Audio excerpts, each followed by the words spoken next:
बिस्मिल्लाहिर्रहमानिर्रहीम। अस्सलाम वालेकुम। मैं doctor Usman Tariq free man नो के फोरम से बात कर रहा हूँ। आज की जो वीडियो है इसमें हम बात करेंगे कि सिंथेटिक विटामिन ई का ज़्यादा इस्तेमाल करने से क्या नुकसानात होते हैं और इसकी जो मिकदार होती है वो किस हद तक जो है वो काबिल कबूल है, लेकिन किस हद के बाद जाकर और कितना लंबा अरसा इस्तेमाल करने से इसके जो नुकसानात हैं वो हमें नज़र आना शुरू होते हैं। तो इससे पहले वीडियो में भी एक वीडियो जो 6 जून को है अपलोड हो चुकी है, उसके बारे में मैंने नेचुरल विटामिन ई और सिंथेटिक जो विटामिन ई है उसके जो नेम के हिसाब से उसकी पहचान जो है वो बताई थी। तो लेकिन इस वीडियो में भी मैं आपको कुछ पहचान दोबारा से बताता हूँ कि हमें कैसे पहचानना है कि जो सिंथेटिक विटामिन ई और जो नेचुरल विटामिन ई है। जो नेचुरल फॉर्म है विटामिन ई की, वो उसका नाम जो है वो स्टार्ट होगा डी अल्फ़ा से और उसके नाम के एंड में ओ एल जो आएगा वो शो करता है कि ये नेचुरल फॉर्म है।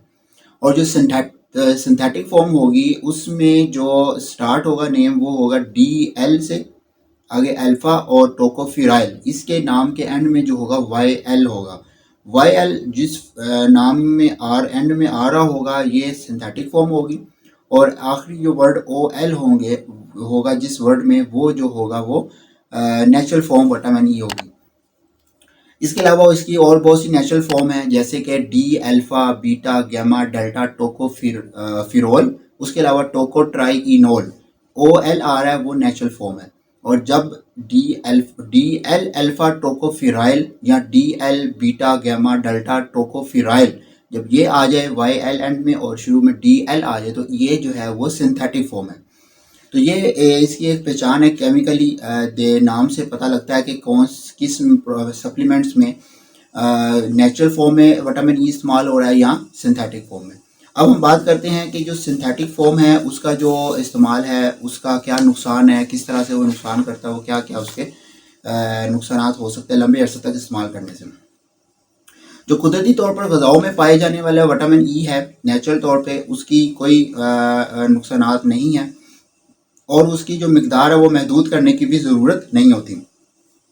कुदरत ने जो हमारे जिस्म को बनाया है वो कुदरती शक्ल में विटामिन ई को इस्तेमाल करने के हिसाब से ही डिज़ाइन किया गया। तो सिंथेटिक विटामिन ई जो है वो कुदरती ज़राए से हासिल नहीं किया जाता। तो इसका जो आम तौर पर जो सोर्स होता है वो होते हैं पेट्रोलियम प्रोडक्ट्स, इनके ये से जो है वो विटामिन ई जो सिंथेटिक फॉर्म है वो बनाई जाती है। सिंथेटिक विटामिन ई जो है अपने केमिकल स्ट्रक्चर की वजह से कुदरती शक्ल में जो पाए जाने वाले विटामिन ई है उसकी निस्बत में उसकी इफेक्टिवनेस जो होती है वो 12% होती है, सिर्फ 12% ये इफेक्टिव होता है जो सिंथेटिक विटामिन है। अब सिंथेटिक विटामिन जो है ई उसको जिस्म आसानी से इस्तेमाल भी नहीं कर सकता, यानी नेचुरल फॉर्म की निस्बत जो उसने टिश्यू को फ़ायदा पहुंचाना होता है, जो फ़ायदे देने होते हैं वो जो सिंथेटिक फॉर्म है वो नहीं करती और ये जिस्म से बहुत जल्दी एक्सक्रीट भी हो जाती है जो सिंथेटिक विटामिन ई और प्रॉपर जो है वो टिश्यू तक नहीं पहुंचती, प्रॉपर उसका जो फ़ायदा नहीं होता। तो कुदरती विटामिन ई की जो बायोलॉजिकल एक्टिविटी जितनी होती है उसको हासिल करना अगर हमने सिंथेटिक विटामिन ई से, तो उसकी सिंथेटिक विटामिन ई की 3 गुना मिकदार जो है वो दरकार होती है उतनी एक्टिविटी हासिल करने के लिए जो कि नेचुरल विटामिन ई रूटीन का दे रहा होता है। तो लिहाजा लंबे अरसे तक विटामिन ई का जो इस्तेमाल है ये नुकसानदा हो सकता है, इसलिए जो है वो हमेशा नेचुरल फॉर्म में ही विटामिन ई इस्तेमाल करें। और नेचुरल फॉर्म भी मींस के नेचुरल प्रोडक्ट से, यानी कि वेजिटेबल से जो सोर्सेज हैं इसके नेचुरल वेजिटेबल्स और फ्रूट्स और डिफरेंट जो नेचुरल चीज़ें हैं ड्राई फ्रूट्स वगैरह, इनसे जो है विटामिन ई हासिल करें। सप्लीमेंट की शक्ल में विटामिन ई को अगर हाई डोज में लंबा अरसा इस्तेमाल किया तो इसके कुछ नुकसानात हैं, यानी कि ब्लड को ये थिन करता है और जिस्म के हिस्सों में किसी भी हिस्से में खून निकलने का अंदेशा हो सकता है, ब्रेन में ब्लीडिंग हो सकती है, हेमरेजिक स्ट्रोक हो सकता है। इस रिस्क की वजह से ही बड़ों के लिए इसके सप्लीमेंट की शक्ल की में जो अपर लिमिट है वो 1000 मिलीग्राम पर डे है, चाहे ये नेचुरल फॉर्म हो या सिंथेटिक फॉर्म हो।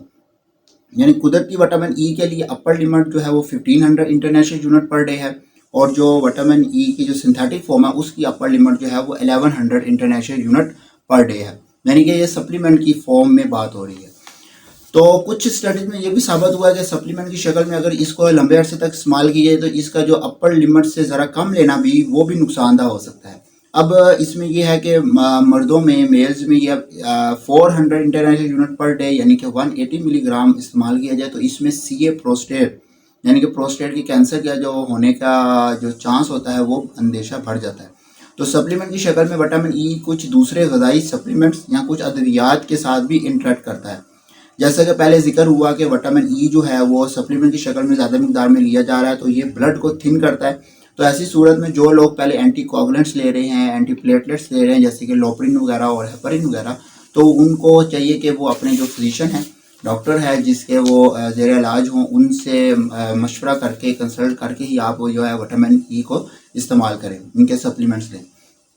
और सुने कि ना सिर्फ विटामिन ई के सप्लीमेंट बल्कि जो दूसरे एंटीऑक्सीडेंट है जिसके अंदर विटामिन सी है, सेलेनियम है, बीटा कैरोटीन है, ये भी जो दिल की हिफाजत के लिए, दिल के लिए जो अद्वियात के साथ अगर इकट्ठा करके लिया जाए तो उनका असर जो है वो कम हो जाता है। मसलन स्टैटिन ग्रुप है जिसके जो कोलेस्ट्रॉल लोअरिंग ड्रग्स हैं, इनका नियासिन के साथ जो है वो इकट्ठा करने से जो है वो ब्लड कोलेस्ट्रॉल पर असर पड़ता है। तो कैंसर के इलाज में भी रेडियोथेरेपी और कीमोथेरेपी के दौरान भी जो एंटीऑक्सीडेंट के सप्लीमेंट का इस्तेमाल जो होता है वो इसकी इफेक्टिवनेस को जो है वो कम कर देता है कीमोथेरेपी की। लिहाजा ऐसी हालत में सप्लीमेंट लेते वक्त जो है अपने फिजिशियन के साथ जो मशवरे के मुताबिक ही इस्तेमाल करें, जो भी आपने सप्लीमेंट्स आपने इस्तेमाल करने हैं। तो ज़्यादातर जो आप सप्लीमेंट जो मल्टीविटामिन्स हैं इस्तेमाल करने हैं तो वो आप नेचुरल फॉर्म के ज़रिए ही लें, नेचुरल फॉर्म इस्तेमाल करें। और पहली बात ये कि आप जो ग़िज़ाई जो चीज़ें हैं, सोर्सेज हैं उन विटामिन्स के, आप उनसे ही विटामिन हासिल करें। फ्रूट्स और वेजिटेबल्स और जो नेचुरल फॉर्म ड्राई फ्रूट्स, इन चीज़ों से आप डायरेक्ट विटामिन जो है वो नेचुरल हासिल करें।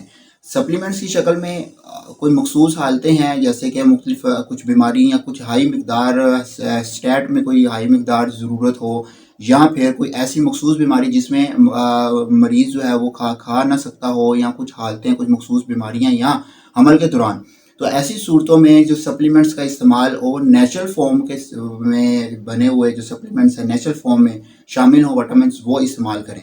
लेकिन जब भी अपना सोर्सेज आपने हासिल करने हैं कुछ भी विटामिन ई तो वो आप नेचुरल फॉर्म से, नेचुरल चीज़ों को ही तरजीहन इस्तेमाल करें। खुलासा ये कि बेजा सप्लीमेंट्स का इस्तेमाल, बिल्कुल सिंथेटिक विटामिन्स का जो इस्तेमाल अपनी मर्ज़ी से जैसे मर्ज़ी इस्तेमाल करना, ये भी नुकसानदा हो सकता है। तो अपनी मर्ज़ी से यानी सेल्फ मेडिकेशन से परहेज़ करें और हमेशा कुदरती शक्ल में जो मैसर हो चीज़ें उनको इस्तेमाल करें। नेचुरल फॉर्म में नेचुरल जो चीज़ें हैं, सब्जियां, फल, गोश्त, ड्राई फ्रूट्स, इन चीज़ों से को इस्तेमाल करें और इन्हीं चीज़ों से आप विटामिन्स और जितनी भी मिनरल्स हैं, विटामिन्स हैं, वो आप यहाँ हासिल करें। और इस एंड में ये कि विटामिन जो ई की इसके रिचेस्ट सोर्सेज है उसमें बादाम है, मूंगफली है, उसके अलावा कनोला ऑयल है, पाम ऑयल है, ग्रेप सीड है, ऑलिव्स हैं, फ़िश है। इन चीज़ों में ये रिच सोर्सेज हैं इसके विटामिन ई के, इनको आप इस्तेमाल करें और हमेशा नेचुरल रहें, नेचुरल चीज़ों को इस्तेमाल करें, नेचुरल ग़िज़ा को अपनी जो खुराक का हिस्सा बनाएं। और एंड में ये कि मेरे चैनल को सब्सक्राइब करें, लाइक करें और शेयर करें। Thank you very much.